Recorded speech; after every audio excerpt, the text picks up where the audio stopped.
DElEd के प्रथम semester के स्टूडेंट्स के लिए आज हम लेकर हाजिर हो चुके हैं फर्स्ट सब्जेक्ट का आपका जो मॉडल पेपर है आपके लिए आ चुका है। बाल विकास और सीखने की प्रक्रिया ये आपका सबसे पहला सब्जेक्ट रहता है और इसमें आपको पता ही है यहाँ पर 15 ऑब्जेक्टिव यानी कि बहुविकल्पीय प्रश्न आपको देखने के लिए मिलते हैं।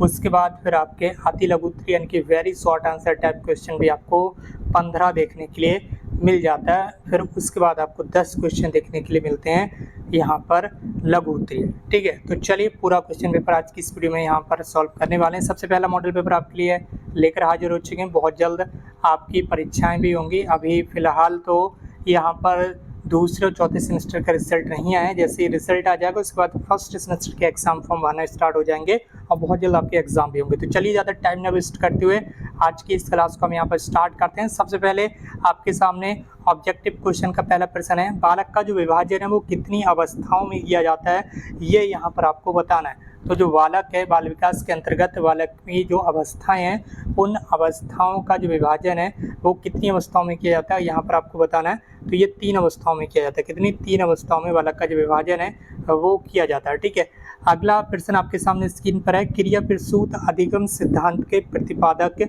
कौन है? जो क्रिया प्रसूत अधिगम सिद्धांत है वो किसने दिया है?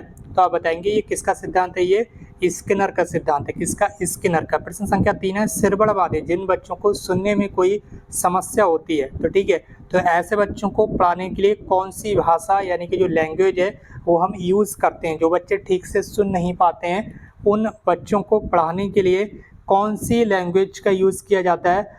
तो ऐसे बच्चों को पढ़ाने के लिए हम सांकेतिक लैंग्वेज का यूज़ करते हैं। ठीक है, कहीं ना कहीं संकेत के माध्यम से उन्हें पढ़ाते हैं। अगला प्रश्न आपके सामने स्क्रीन पर आ चुका है। प्रश्न संख्या 4, किशोरावस्था को किस विद्वान ने गंभीर उथल पुथल की अवस्था कहा है? ठीक है, तो किशोरावस्था एक कैसी अवस्था है? ये गंभीर अवस्था है और उथल पुथल की अवस्था है। ये किसने कहा है? तो आप बताएंगे ये स्टैनले हॉल का कथन है। किसका कथन है? ये स्टैनले हॉल ने कहा है कि जो किशोरावस्था है वो बच्चों के लिए एक गंभीर उथल पुथल की अवस्था है। अगला प्रश्न है प्रश्न संख्या 5, अभ्यास और अनुभव के द्वारा व्यवहार में जो परिवर्तन होता है उसे हम क्या कहते हैं?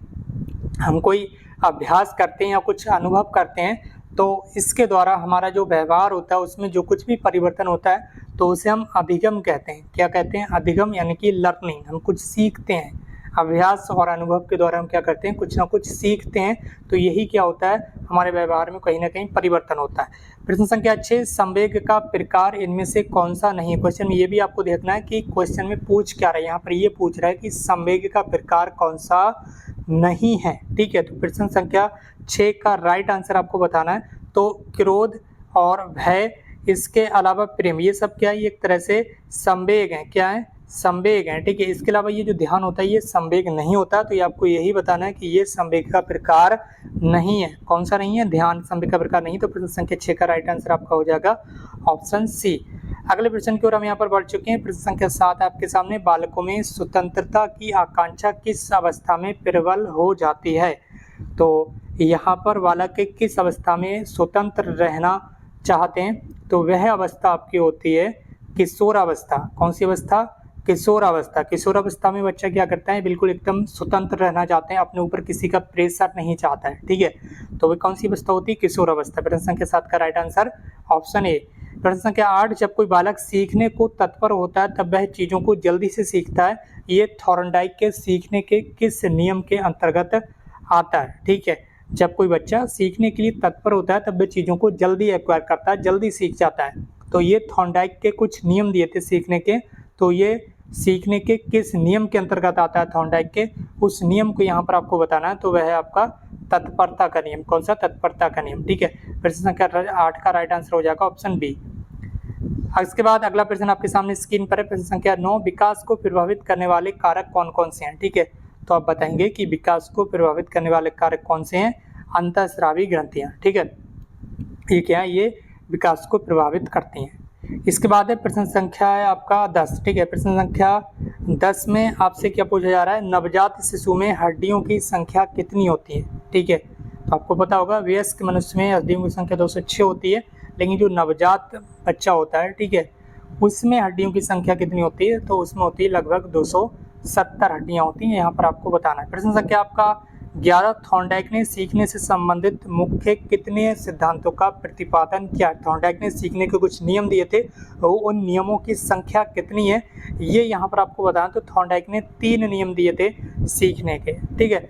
प्रश्न संख्या आपका अगला 12, प्रश्न संख्या 12 में आपसे पूछा रहा है कि पावलोव ने अपने सीखने के सिद्धांत का जो प्रतिपादन है उसका प्रयोग किसके ऊपर किया था। तो आप बताएंगे कि पावलोव ने अपने सीखने के सिद्धांत का जो प्रतिपादन है वो कुत्ते के ऊपर किया था, ये यहाँ पर आपको बताना है। प्रश्न संख्या आपका 13, थॉर्नडाइक ने अपने सीखने के सिद्धांत का जो प्रतिपादन है वो किसके ऊपर किया था। तो आप बताएंगे थॉर्नडाइक ने अपने सीखने का जो सिद्धांत है उसका जो प्रतिपादन या जो प्रयोग है, ठीक है, उसका प्रयोग किसके ऊपर किया था, ये विल्ली के ऊपर किया था। किसका?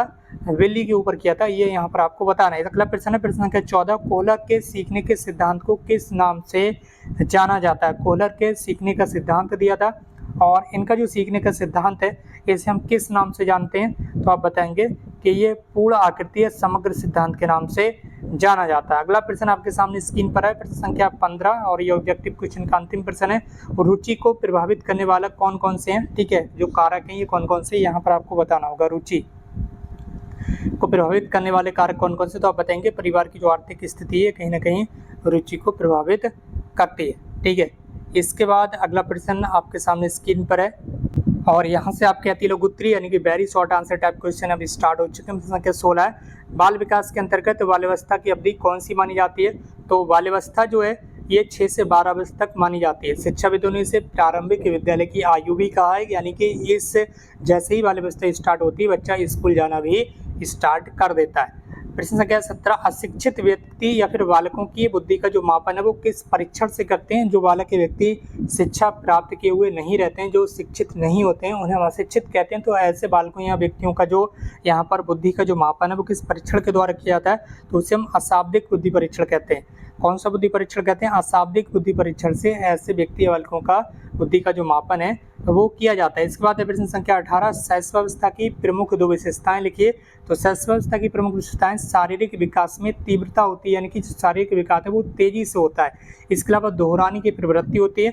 इसके बाद प्रश्न संख्या 19, बुद्धि लब्धि निकालने का सूत्र लिखिए। तो बुद्धि लब्धि निकालने का जो सूत्र होता है वो होता है आपका मानसिक आयु बटे वास्तविक आयु इंटू 100, ठीक है, ये आपका बुद्धि लब्धि निकालने का सूत्र होता है, ठीक है। और mental age upon chronical age into 100, ठीक है, ये बुद्धि लब्धि निकालने का सूत्र है। ये इंपॉर्टेंट क्वेश्चन है, ठीक है, ये 100% आपसे परीक्षा में पूछा जा सकता है। 19 नंबर का प्रश्न, इसे आप हमेशा ध्यान रखें। इसके बाद प्रश्न संख्या 20, अंतर्मुखी व्यक्तित्व से क्या तात्पर्य है। तो अंतर्मुखी व्यक्तित्व उस व्यक्ति को कहते हैं जो आत्मचिंतन करता है, ठीक है, खुद से चिंतन करता है, दार्शनिक प्रवृत्ति का होता है और कम सामाजिक होता है, ठीक है, सामाजिक क्या होता है, कम होता है। इसके बाद प्रश्न संख्या 21, सीखी गई सामग्री, यहाँ पर क्या है, ये सीखी गई सामग्री है, ठीक है। सीखी गई सामग्री को पुनः स्मरण रखने की असफलता क्या कहलाती है। यानी कि हमने कोई चीज़ सीखी और हम उस चीज़ को याद नहीं कर रख पा रहे हैं या उसे भूल चुके हैं, तो ये जो असफलता है हमारी, इसे हम क्या बोलते हैं। तो इसे हम बोलते हैं विस्मृति, ठीक है। किसी भी याद की हुई चीज़ को या सीखी हुई चीज़ को भूलना ही क्या बोलता है, विस्मृति कहलाती है। प्रश्न संख्या 22, प्रतिद्वंद्विता से आप क्या समझते हैं। तो जब कोई व्यक्ति विभिन्न समूहों या फिर व्यक्तियों से अधिक श्रेष्ठता स्थापित करने के लिए प्रयास करता है तो उसे हम क्या कहते हैं, प्रतिद्वंद्विता कहते हैं। यानी कि दूसरे व्यक्ति से आगे निकलने की प्रतिस्पर्धा ही क्या होती है, प्रतिद्वंद्विता कहलाती है। अगला प्रश्न आपका प्रश्न संख्या 23, शैशवावस्था में शिक्षा का जो स्वरूप है वो कैसा होना चाहिए। तो शैशवावस्था में बालक को दी जाने वाली जो शिक्षा है वो उसके भविष्य के विकास की नींव का कार्य करती है। इस समय उसे भाषा, पहले आचार विचार, नैतिकता, आदत निर्माण की जो शिक्षा है वो दी जानी चाहिए। प्रश्न संख्या 24, वह शक्ति जिसके कारण व्यक्ति किसी कार्य को करने या ना करने के लिए बाध्य हो जाता है उसे हम क्या कहते हैं, क्या कहलाती है। तो वह शक्ति जिसके कारण व्यक्ति किसी कार्य को करने या ना करने के लिए बाध्य हो जाता है उसे अभिप्रेरणा कहते हैं। क्या कहते हैं, अभिप्रेरणा कहलाती है। इसके बाद है प्रश्न संख्या 25, सीखने से संबंधित प्रभाव के नियम का जो प्रतिपादन है वो किसने किया है, ठीक है। तो सीखने से संबंधित प्रभाव का जो नियम है वो E.L. थॉर्नडाइक ने इसका प्रतिपादन किया है और इस नियम के अनुसार प्रायः हम उस कार्य को ज़्यादा अच्छे से करना चाहते हैं जिसका परिणाम हमारे लिए हितकर होता है, यानी कि जो कार्य हमारे लिए लाभदायक होता है उसे हम अच्छे से करना चाहते हैं। कहीं ना कहीं जिस कार्य से हमें फ़ायदा होता है उसे हम अच्छे से करना चाहते हैं, उसे हम पहले करना चाहते हैं, ठीक है। तो जिससे हमें सुख और संतोष मिलता है। यदि हमें किसी कार्य को करने या सीखने में कष्ट होता है तो हम उस क्रिया को नहीं दोहराते हैं या उस कार्य को हम करना ही नहीं चाहते हैं, ठीक है। ये एक फैक्ट है और आपने देखा भी होगा और आपके साथ भी ऐसा हुआ होगा। तो प्रश्न संख्या 26 से अगला प्रश्न, कोहलर ने अपने सीखने के सिद्धांत का जो प्रतिपादन है वो किसके ऊपर प्रयोग किया था?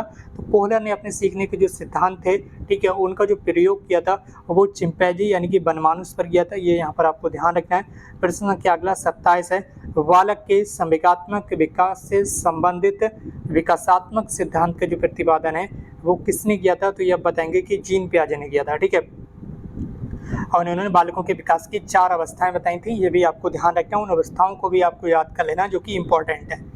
अगला प्रश्न है आपका, चिंतन क्या है? तो चिंतन से आशय, चिंतन एक ज्ञानात्मक प्रक्रिया है। इसका आधार प्रत्यक्षीकरण और स्मृति होता है। ये प्रक्रिया किसी समय के उपस्थिति हो जाने के कारण प्रारंभ होती है और उसके अंत तक चलती है। इसके साथ ही आमतौर पर चिंतन को सीखना भी कहते हैं। चिंतन व्यक्ति का प्रतीकात्मक व्यवहार, चिंतन के विकास हेतु बच्चों में करके सीखने की जो क्रिया है वो जागृत करना अत्यंत आवश्यक होता है। चिंतन के द्वारा बच्चों में करके सीखने यानी कि बच्चे को खुद से करके सीखने की आदत डलवानी चाहिए।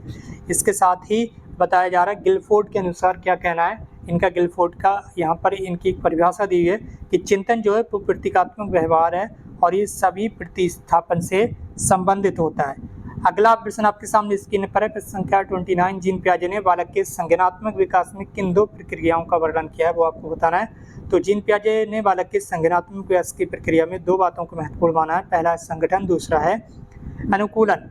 इसके बाद बताया कि संगठन जो है व्यक्ति और वातावरण के संबंध को आंतरिक रूप से प्रभावित करता है और अनुकूलन जो है वो बाह्य रूप से प्रभावित करता है। इसके बाद प्रश्न संख्या 30, व्यक्तित्व की कोई एक परिभाषा दीजिए, ठीक है। ये एक इंपॉर्टेंट क्वेश्चन है, व्यक्तित्व की परिभाषा, इसे भी आपको याद रखना है। मन के अनुसार यहाँ पर बताई गई है, ठीक है। मन एक मनोवैज्ञानिक है जिनके अनुसार ये परिभाषा बताई जा रही है। तो व्यक्तित्व की परिभाषा क्या है? एक व्यक्ति के ढांचों, व्यवहारों के स्वरूपों, रुचियों, अभिवृत्तियों, संगठकों, योजनाओं और अभिरुचियों के सबसे अधिक लाक्षणिक संकलन के रूप में की जा सकती है।